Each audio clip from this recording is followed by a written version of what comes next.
Alright, doing this problem called maximum subarray. Given an integer array nums, find the subarray which has the largest sum and return its sum.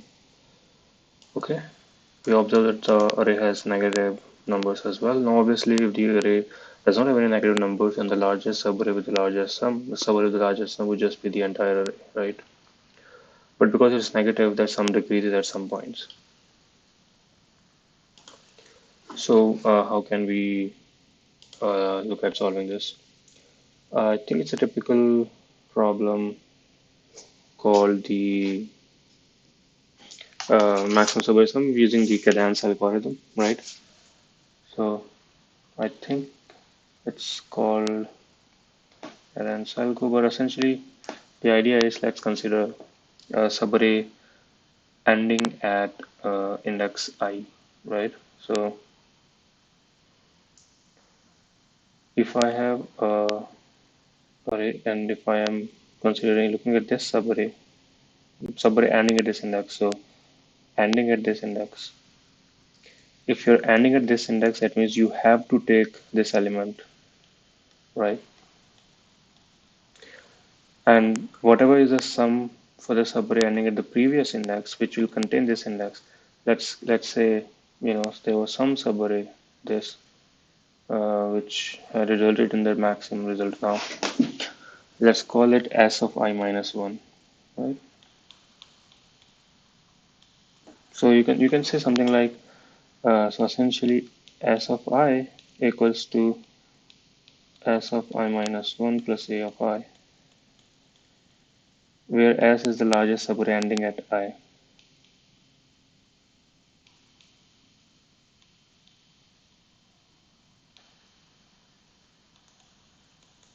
And largest means the sum, right? But this is not the only case. So what if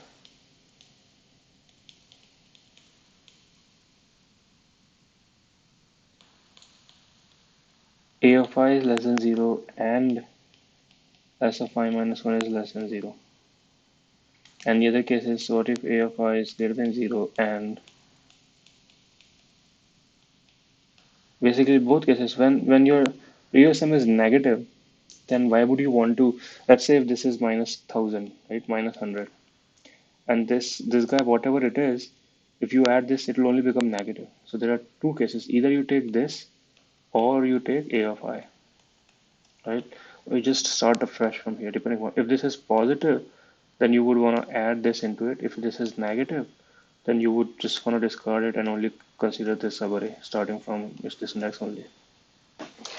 So essentially what you have is s of I equals to take the max of either just the a of I, or you consider I minus 1 and add this into it, and just build the algorithm based on that.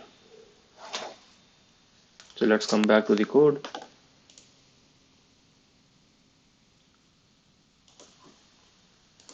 So essentially, let's define a variable called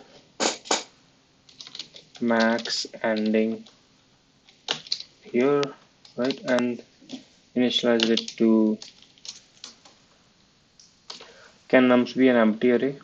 No, so we can initialize it to, but okay, we can initialize it to some large negative value, integer dot min value,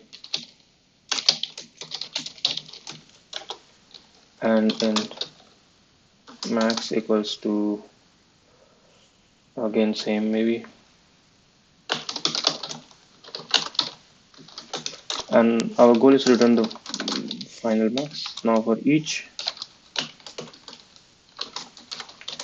num in nums,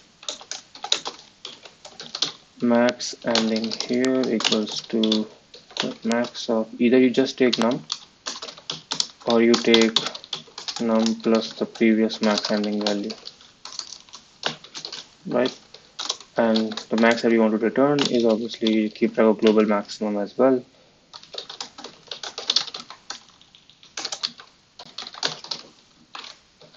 And submit.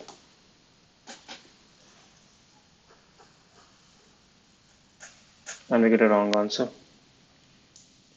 So okay, the wrong answer we got is because You take both min value and min value. And so as soon as you start from the first index, you will take, okay, so because of this, it's okay. So let's do,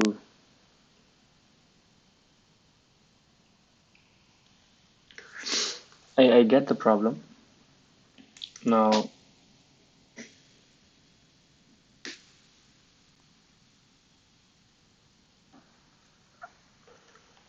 let's do this.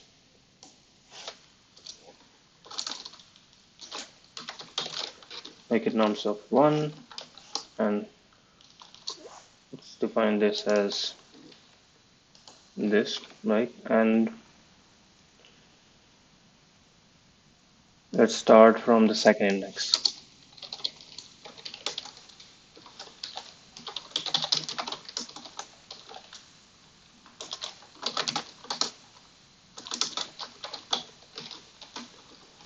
All right, sum up.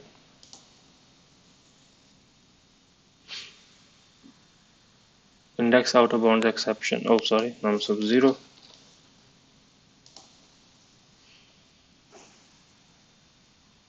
All right.